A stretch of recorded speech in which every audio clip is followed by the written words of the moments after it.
Hi అండి. మనం ఎక్కువగా ఈ సీజన్‌లో సీతాఫలం తింటూనే ఉంటాం కదా!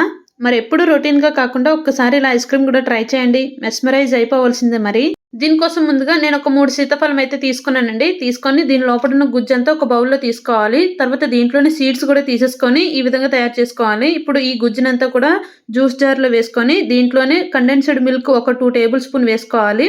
కండెన్స్డ్ మిల్క్ అంటే మిల్క్ మేడ్ అండి. ఒకవేళ ఇది లేకపోతే స్కిప్ చేసేయొచ్చు. తర్వాత దీంట్లోనే 3 టేబుల్ స్పూన్ మిల్క్ పౌడర్ కూడా వేసుకొని 1 table spoon vanilla essence add చేసుకోవాలి.